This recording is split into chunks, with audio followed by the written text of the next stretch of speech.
2001 September 11. ഫ്ലോറിഡയിലെ elementary സ്കൂളിലെ class മുറിയിൽ കുട്ടികളോട് സംവദിക്കുകയാണ് അമേരിക്കൻ പ്രസിഡന്റ് ജോർജ് ബുഷ്. ഏതാനും മിനിറ്റുകൾക്കകം ബുഷിന്റെ ചീഫ് ഓഫ് സ്റ്റാഫായ ആൻഡി കാർഡ് അടുത്തേക്ക് നടന്നു ചെന്ന് ചെവിയിൽ ഇങ്ങനെ മന്ത്രിച്ചു: രണ്ടാമത്തെ വിമാനം രണ്ടാമത്തെ ടവറിൽ ഇടിച്ചിരിക്കുന്നു. അമേരിക്ക ആക്രമണം നേരിടുകയാണ്. അമേരിക്കയെ ലക്ഷ്യമാക്കി അൽ-ഖൈദ നടത്തിയ സെപ്റ്റംബർ 11 ആക്രമണം പിന്നീടുള്ള ലോകഗതിയെ ആകെ സ്വാധീനിക്കാൻ പര്യാപ്തമായിരുന്നു. അമേരിക്കയും യൂറോപ്പും ഉൾപ്പെടുന്ന പാശ്ചാത്യ രാജ്യങ്ങൾ അവരുടെ സുരക്ഷാ സംവിധാനങ്ങൾ കർക്കശമാക്കി. ആക്രമണത്തിന് പിന്നിൽ പ്രവർത്തിച്ചത് ഒസാമ ബിൻ ലാദൻ നേതൃത്വം നൽകുന്ന അൽ-ഖൈദയാണെന്ന കാര്യത്തിൽ സംശയമില്ല. ബിൻ ലാദനൊപ്പം സദ്ദാം ഹുസൈനും ഈ ആക്രമണത്തിന് ഉത്തരവാദിയാണ്, ജോർജ് ഡബ്ല്യു ബുഷ് ഉറപ്പിച്ചു പറഞ്ഞു. സെപ്റ്റംബർ 11 നടന്ന ഭീകരാക്രമണത്തിൽ അൽ-ഖൈദയ്ക്കൊപ്പം തന്നെ ഇറാഖിനെയും ബുഷ് ശത്രുതയോടെ കണ്ടു. അമേരിക്കൻ ഇന്റലിജൻസ് സംവിധാനങ്ങൾക്ക് ഇറാഖിനെതിരെ തെളിവുകളൊന്നും കിട്ടിയിരുന്നില്ല.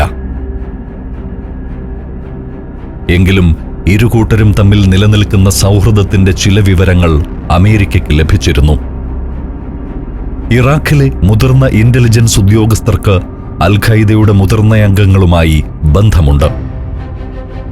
എന്നാൽ സദ്ദാം ഹുസൈന് അൽ-ഖൈദയുമായി നേരിട്ട് ബന്ധമുണ്ടെന്ന് തെളിയിക്കാൻ കഴിയുന്ന രേഖകളൊന്നും അമേരിക്കയ്ക്ക് കിട്ടിയില്ല. എന്നിട്ടും ജോർജ് ബുഷ് തന്റെ അഭിപ്രായത്തിൽ ഉറച്ചുനിന്നു. ബ്രിട്ടീഷ് പ്രധാനമന്ത്രി ടോണി ബ്ലെയർ ജോർജ് ബുഷുമായി ആശയവിനിമയം നടത്തി. അൽ-ഖൈദയെ സഹായിക്കുന്ന ഇറാഖിനെ ആക്രമിക്കാൻ ആലോചിക്കുന്നതായി ബുഷ് ടോണി ബ്ലെയറോട് വെളിപ്പെടുത്തി. ഇറാഖിനെതിരായുള്ള നീക്കങ്ങളിൽ അമേരിക്കയ്ക്കൊപ്പം ഉറച്ചുനിന്ന ടോണി ബ്ലെയറിന് പോലും ബുഷിന്റെ ആ തീരുമാനത്തോട് യോജിക്കാൻ ബുദ്ധിമുട്ടായിരുന്നു.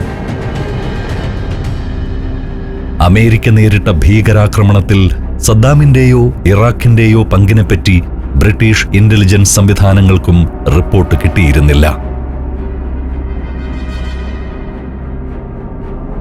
2001 സെപ്റ്റംബർ 11 സംഭവങ്ങൾ നടന്നു കഴിഞ്ഞപ്പോൾ മുതൽ ഇറാഖിനെ അമേരിക്ക ആക്രമിച്ചേക്കുമെന്ന അഭ്യൂഹം പ്രചരിക്കാൻ തുടങ്ങി.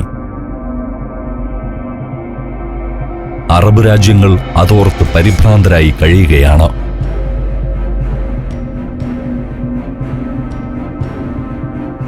ബ്രിട്ടീഷ് പ്രധാനമന്ത്രിക്ക് പിന്നാലെ സൗദി അറേബ്യയുടെയും ജോർദാനിന്റെയും പ്രതിനിധികൾ പ്രസിഡന്റ് ജോർജ് ബുഷുമായി നേരിട്ട് സംസാരിച്ചു. ഇറാഖികളോടുള്ള സൗദി ജനതയുടെ വൈകാരികമായ അടുപ്പത്തെക്കുറിച്ച് അമേരിക്കയെ ഓർമ്മിപ്പിക്കാൻ ശ്രമിച്ചു. സെപ്റ്റംബർ 11 നടന്ന സംഭവങ്ങളുമായി സദ്ദാം ഹുസൈന് ബന്ധമൊന്നുമില്ലെന്നാണ് അവരും കരുതുന്നത്. ഈ സാഹചര്യത്തിൽ ഇറാഖിന് നേരെ പെട്ടെന്നൊരാക്രമണത്തിന് തുനിയരുതെന്നാണ് അവർക്ക് പറയാനുള്ളത്. അമേരിക്കയുമായി ദീർഘകാലത്തെ സൗഹൃദമുള്ള ജോർദാൻ രാജാവ് പ്രശ്നത്തിന്റെ മറ്റൊരു വശം ശ്രദ്ധിക്കണമെന്ന് പറഞ്ഞു. പാലസ്തീൻ അഭിമുഖീകരിക്കുന്ന പ്രശ്നങ്ങളാണ് അൽ-ഖൈദയുടെ വളർച്ചയ്ക്ക് കാരണം. അമേരിക്ക പാലസ്തീനും ഇസ്രായേലിനും ഇടയിൽ സമാധാനമുണ്ടാക്കാനാണ് ശ്രമിക്കേണ്ടത്. ജോർദാൻ രാജാവ് തന്റെ അഭിപ്രായം വ്യക്തമാക്കി. പക്ഷേ പ്രസിഡന്റ് ബുഷ് ഇറാഖ് വിഷയത്തിൽ നിന്ന് മാറാനൊരുക്കമല്ല. സദ്ദാം ഹുസൈന് അൽ-ഖൈദയുമായുള്ള ഒരു ബന്ധവും കണ്ടെത്താൻ കഴിയാത്ത അമേരിക്കയുടെ ഇന്റലിജൻസ് റിപ്പോർട്ടിനെ ഭരണത്തലവന്മാർ അംഗീകരിക്കാതിരുന്ന അപൂർവ സന്ദർഭമായിരുന്നു അത്. ബുഷ് ആരോപിക്കുന്നത് പോലെ സെപ്റ്റംബർ 11 ആക്രമണങ്ങൾക്ക് സദ്ദാം വ്യക്തിപരമായി ഉത്തരവാദിയാണെന്ന് അമേരിക്കയിലെ വലിയ ജനവിഭാഗം വിശ്വസിച്ചു. ജോർജ് ബുഷ് ഭരണകൂടം ഇറാഖിനെതിരെ യുദ്ധം തുടങ്ങാൻ അമേരിക്കൻ ജനതയുടെ പരമാവധി പിന്തുണ നേടിയെടുക്കാനുള്ള ശ്രമത്തിലാണ്. അൽ-ഖൈദ നടത്തിയ ആക്രമണങ്ങളിൽ കൊല്ലപ്പെട്ടവർക്ക് വേണ്ടിയുള്ള ഒരു പകരം ചോദിക്കലാണിത്. ജനങ്ങളിൽ ആ വിശ്വാസം രൂപപ്പെടുത്താൻ അവർ ശ്രമിച്ചു. ആക്രമണം നടന്ന് 10 ദിവസം തികയുന്നതിന് മുൻപ് ജോർജ് ബുഷ് അമേരിക്കയിലെ ഇരു സഭകളുടെയും പ്രതിനിധികൾ ഒത്തുചേരുന്ന ഒരു സംയുക്ത സെഷനെ അഭിസംബോധന ചെയ്തു. സെപ്റ്റംബർ 11 ശേഷം അമേരിക്കൻ ജനതയോടും ലോകത്തോട് തന്നെയും ഇതാദ്യമായിട്ടാണ് അമേരിക്കൻ പ്രസിഡന്റ് ഈ വിഷയം സംസാരിക്കുന്നത്. ഭീകരവാദത്തിനെതിരായുള്ള യുദ്ധം ഇവിടെ തുടങ്ങുകയാണ്. ലോകം ഉറ്റുനോക്കിയ ആ പ്രഖ്യാപനം ബുഷ് നടത്തി. ലോകത്തെവിടെയുമുള്ള ആളുകൾക്ക് ടെലിവിഷൻ ചാനലുകൾ വഴി തത്സമയം കാണാൻ കഴിയുന്ന വിധത്തിൽ ആ പ്രഖ്യാപനം സംപ്രേഷണം ചെയ്യുന്നുണ്ടായിരുന്നു. ദിവസങ്ങൾക്ക് മുൻപ് ടെലിവിഷൻ ചാനലുകൾ വഴി വേൾഡ് ട്രേഡ് സെന്റർ തകർന്നു വീഴുന്നതിന്റെ ദൃശ്യങ്ങൾ കണ്ട് അമ്പരന്നവർക്ക് വേണ്ടി അമേരിക്കൻ ഭരണകൂടം നൽകുന്ന മറുപടി.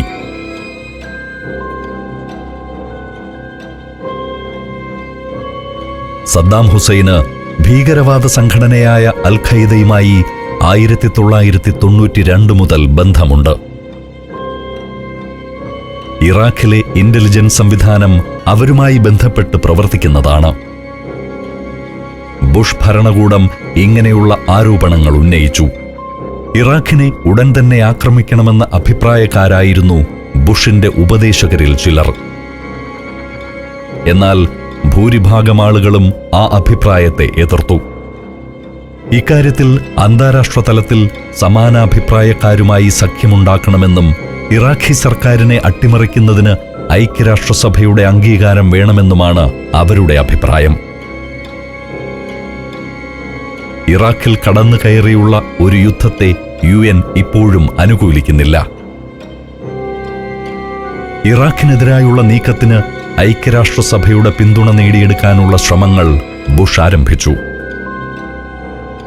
ഇറാഖിൽ ഇതൊന്നും വലിയ ചലനങ്ങൾ സൃഷ്ടിച്ചില്ല. അവിടെ സദ്ദാം ഹുസൈൻ തന്റെ ഏകാധിപത്യ ഭരണം തുടർന്നു. സെപ്റ്റംബർ 11 അമേരിക്കയിൽ നടന്ന തീവ്രവാദി ആക്രമണത്തെ അപലപിക്കാത്ത ലോകത്തിലെ തന്നെ അപൂർവം ഭരണാധികാരികളിൽ ഒരാളായി സദ്ദാം. ലോക പോലീസ് ചമയുന്ന അമേരിക്കയ്ക്ക് കിട്ടിയ തിരിച്ചടിയെന്ന് അദ്ദേഹം പരിഹസിക്കുകയും ചെയ്തു. വിദേശ രാജ്യങ്ങൾക്ക് മുന്നിൽ ഒരു വലിയ പോരാളിയായി സ്വയം അവതരിപ്പിക്കാനുള്ള ശ്രമത്തിലാണ് സദ്ദാം. ലോകത്തിന് മുന്നിൽ ചർച്ചയാകുന്ന എല്ലാ രാഷ്ട്രീയ കാര്യങ്ങളിലും സദ്ദാം അഭിപ്രായം പറയാറുണ്ട്. അറബ് പത്രങ്ങൾക്ക് സദ്ദാമും അദ്ദേഹത്തിന്റെ മന്ത്രിമാരും തുടർച്ചയായി അഭിമുഖങ്ങൾ നൽകി. ഇറാഖിൽ സ്വന്തമായി പത്രം നടത്തുന്ന സദ്ദാമിന്റെ മകൻ ഉദയ് ഹുസൈനും പത്രങ്ങൾക്ക് അഭിമുഖം നൽകി. വധശ്രമത്തെ തുടർന്ന് ഗുരുതരമായി പരിക്കുകളേറ്റ ഉദയ് ഹുസൈൻ താനിപ്പോഴും കരുത്തനാണെന്നും ഇറാഖിന്റെ ഭരണതലപ്പത്തേക്ക് മടങ്ങിയെത്തിയിരിക്കുന്നുവെന്നും അറിയിക്കുകയായിരുന്നു.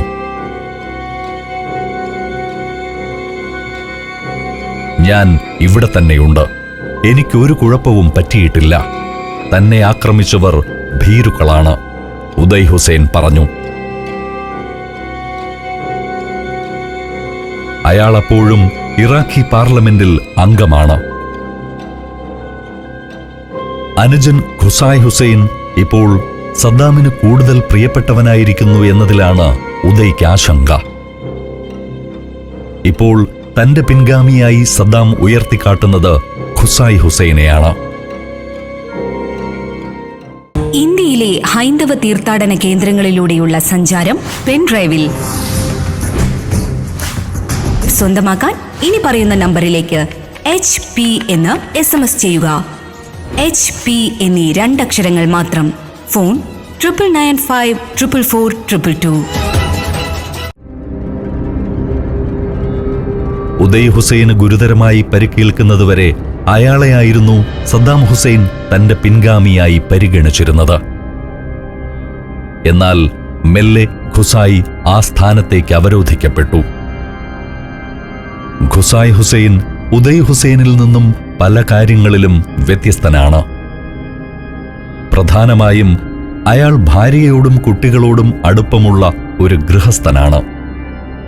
കുടുംബവൃത്തത്തിനുള്ളിൽ ഒരു പ്രശ്നക്കാരനല്ല. പക്ഷേ ക്രൂരതയുടെ കാര്യത്തിൽ അയാൾ ഉദയ്ക്കും സദ്ദാമിനും തുല്യം തന്നെയാണ്. അജ്ഞാത മരണങ്ങൾ ഇറാഖിൽ പതിവാണ്. പ്രത്യേകിച്ചും രാഷ്ട്രീയ പ്രവർത്തകരുടെയും ഉദ്യോഗസ്ഥരുടെയും മരണങ്ങൾ. ഇറാഖിൽ നടക്കുന്ന മിക്ക രാഷ്ട്രീയ കൊലപാതകങ്ങൾക്കും പിന്നിൽ പ്രവർത്തിക്കുന്നത് ഖുസായി ഹുസൈനാണെന്ന കാര്യം എല്ലാവർക്കും അറിയാം. പിതാവിനെതിരെ ആര് പ്രവർത്തിച്ചാലും അതിന് മരണത്തിൽ കുറഞ്ഞ ഒരു ശിക്ഷ ഖുസായുടെ നിയമപുസ്തകത്തിലില്ല. രാഷ്ട്രീയ എതിരാളികൾക്ക് മാത്രമല്ല അയാൾ കൊലക്കത്തി കരുതി വച്ചിരിക്കുന്നത്. സദ്ദാം ഹുസൈന്റെ ഭരണകൂടത്തിന് ഭീഷണിയാകുമെന്ന് തോന്നുന്ന ആർക്ക് നേരെയും അത് നീളും. ഇറാഖിലെ സൈനിക വ്യവസായ മേഖലയിലെ എഞ്ചിനീയറായിരുന്ന ഖാലിസ് മൊഹ്സിൻ അൽ തിക്രിത്തിയുടെ അപ്രതീക്ഷിത മരണം വിദേശ മാധ്യമങ്ങൾ പോലും റിപ്പോർട്ട് ചെയ്തിരുന്നു. അയാൾ അജ്ഞാതരാൽ കൊല്ലപ്പെടുകയായിരുന്നു. അതിന്റെ അന്വേഷണം എവിടെയും എത്തിയില്ല. എങ്കിലും എല്ലാവർക്കും അറിയാം ആ കൊലപാതകത്തിന് പിന്നിൽ പ്രവർത്തിച്ചത് ഖുസായി ആണെന്ന്. ഇറാഖിലെ ജീവിതം മതിയാക്കി ഖാലിസ് മൊഹ്സിൻ മറ്റേതോ രാജ്യത്തേക്ക് കുടിയേറാൻ ആഗ്രഹിച്ചിരുന്നു. ഇറാഖിന്റെ സൈനിക മേഖലയെപ്പറ്റി അറിയാവുന്ന ഒരാൾ ജീവനോടെ രാജ്യം വിടാൻ ഖുസായി അനുവദിക്കില്ല. ഖുസായി ഹുസൈൻ സദ്ദാം ഹുസൈന്റെ സ്വകാര്യ സുരക്ഷാ മേധാവി കൂടിയാണ്. ഉദയ് ഹുസൈനെ പോലെ തന്നെ ഖുസായി ഇറാഖിലെ പ്രതിപക്ഷ കക്ഷികളുടെ നോട്ടപ്പുള്ളിയുമാണ്. അയാൾക്ക് നേരെയും ആക്രമണ ശ്രമങ്ങൾ നടന്നിട്ടുണ്ടെങ്കിലും എല്ലായ്പ്പോഴും രക്ഷപ്പെടുകയായിരുന്നു. സദ്ദാം ഹുസൈന്റെ ഭരണകാലത്ത് ഇറാഖിലെ ജയിലുകൾ രാഷ്ട്രീയ തടവുകാരെ കൊണ്ട് നിറഞ്ഞു കവിഞ്ഞിരുന്നു. 1998 ശേഷം ഇറാഖിലെ ജയിലുകളിൽ 100 കണക്കിന് തടവുകാർ കൊല്ലപ്പെട്ടു. രഹസ്യമായി നടന്ന ഈ സംഭവം ജയിൽ കാവൽക്കാരിൽ നിന്നും ഉദ്യോഗസ്ഥരിൽ നിന്നും തടവുകാരുടെ ബന്ധുക്കളിൽ നിന്നുമൊക്കെയായി പുറത്തറിയാൻ തുടങ്ങി. സംഭവത്തെക്കുറിച്ച് അന്വേഷിച്ച മനുഷ്യാവകാശ സംഘടനകളും ഇറാഖിലെ പ്രതിപക്ഷ കക്ഷികളും ആരോപിച്ചത് ഇതിനു പിന്നിൽ പ്രവർത്തിച്ചത് ഖുസായി ഹുസൈൻ ആണെന്നാണ്.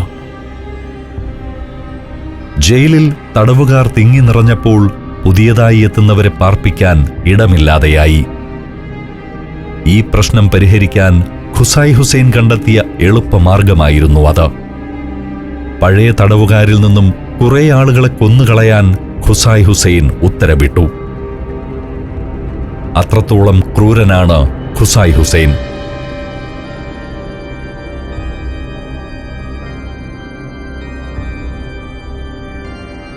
ഇറാഖിലെ സായുധ സേനയുടെ ഡെപ്യൂട്ടി കമാൻഡറായ ഖുസായിക്ക് വിപുലമായ അധികാരമുണ്ട്. 2000 ശേഷം ഇറാഖി സൈന്യത്തിന്റെ പ്രധാന വിഭാഗമായ ഇറാഖി റിപ്പബ്ലിക്കൻ ആർമിയിൽ ഖുസായി ഹുസൈൻ പ്രവർത്തിക്കാൻ തുടങ്ങി. അതിനുശേഷം ഖുസായി ഹുസൈൻ പറയുന്നതാണ് സൈനിക തീരുമാനങ്ങളുടെയെല്ലാം അവസാന വാക്ക്.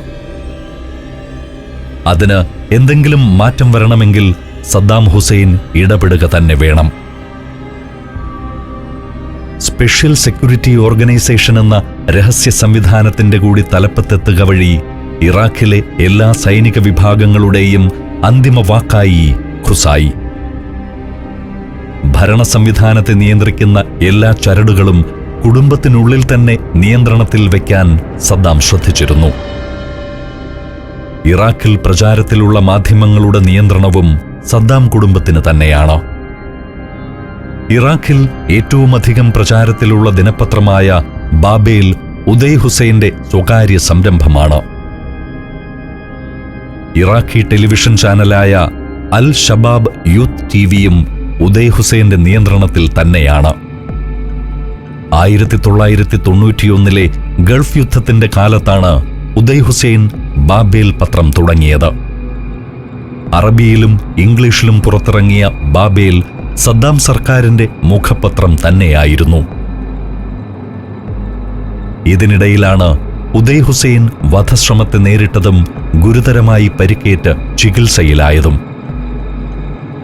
കൊലപാതക ശ്രമത്തിന്റെ ഓർമ്മയ്ക്കെന്നോണം ഒരു മുടന്ത് അവശേഷിച്ചുവെങ്കിലും 1 വർഷത്തോളം നീണ്ടുനിന്ന വിദഗ്ധ പരിചരണത്തിനൊടുവിൽ അയാൾക്ക് എഴുന്നേറ്റ് നടക്കാറായി. ആശുപത്രി കിടക്കയിലായിരിക്കുമ്പോഴും ഉദയ് പത്രത്തിന്റെയും ടെലിവിഷന്റെയും നിയന്ത്രണം മറ്റാർക്കും കൈമാറിയിരുന്നില്ല. ചുറ്റും നടക്കുന്ന കാര്യങ്ങളെക്കുറിച്ചെല്ലാം വിശദമായി അറിയാൻ ഇതയാളെ സഹായിച്ചു. സൈന്യത്തിൽ തനിക്കുണ്ടായിരുന്ന അധികാരങ്ങൾ കൂടി ഖുസായി ഹുസൈന്റേതായി മാറി. അയാളായിരിക്കും ഇനി സദ്ദാം ഹുസൈന്റെ പിൻഗാമിയെന്ന് ആളുകൾ പറഞ്ഞു തുടങ്ങി. പുറമേ നീരസം പ്രകടിപ്പിച്ചില്ലെങ്കിലും ഉദയ് ഹുസൈൻ ഖുസായി ഹുസൈനോട് അകൽച്ചയോടെ പെരുമാറാൻ തുടങ്ങി. ആശുപത്രിയിൽ നിന്നും മടങ്ങി വരുമ്പോൾ ഉദയ് ഹുസൈൻ കുറച്ചുകൂടി സൗമ്യനായിരിക്കുമെന്ന് പ്രതീക്ഷിച്ചവർക്ക് തെറ്റി. അയാൾ തന്റെ ക്രൂര വിനോദങ്ങൾ പഴയതുപോലെ തുടർന്നു. ഉദയ് ഹുസൈൻ വീണ്ടും കുപ്രസിദ്ധമായ തന്റെ ഡാൻസ് പാർട്ടി രാവുകൾ ആരംഭിച്ചു. ഇറാഖിലെ സുന്ദരിമാരെ അയാൾ ഭീഷണിപ്പെടുത്തി അവിടെ എത്തിച്ചു. വഴങ്ങാൻ വിസമ്മതിച്ചവർക്ക് കഠിനമായ ശിക്ഷകൾ നൽകി. പലരും ബലാത്സംഗത്തിന് ശേഷം കൊല്ലപ്പെട്ടു.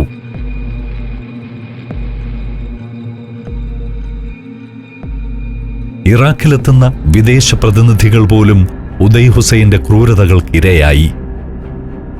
അമേരിക്കയിൽ നിന്നും ഐക്യരാഷ്ട്രസഭയിൽ നിന്നും നേരിടുന്ന ഉപരോധത്തെ എതിർത്തുകൊണ്ട് ഇറാഖിലെ സാധാരണക്കാരുടെ മനുഷ്യാവകാശങ്ങൾക്കായി പ്രവർത്തിക്കുന്ന സന്നദ്ധ പ്രവർത്തകരെ വരെ ഉദയ് തന്റെ ലൈംഗിക ആവശ്യങ്ങളുമായി സമീപിച്ചിരുന്നു.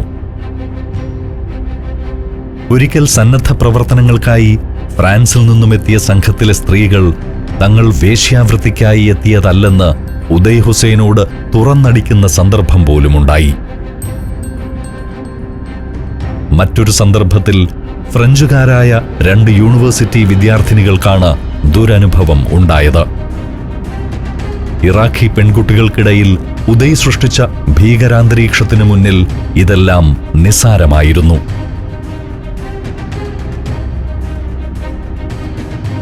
വിവാഹവേദികളിൽ കടന്നു ചെന്ന് തോക്ക് ചൂണ്ടി വധുവിനെ തനിക്കൊപ്പം കൊണ്ടുപോകുന്ന ഉദയ് ഹുസൈന്റെ ചിത്രം ഭീതിയോടെയേ അവിടുത്തുകാർക്ക് ഓർക്കാൻ കഴിയൂ. അത്തരം മിക്ക സംഭവങ്ങളും പെൺകുട്ടിയുടെ ആത്മഹത്യയിലും വരന്മാരുടെ കൊലപാതകത്തിലുമാണ് കലാശിച്ചിരുന്നത്.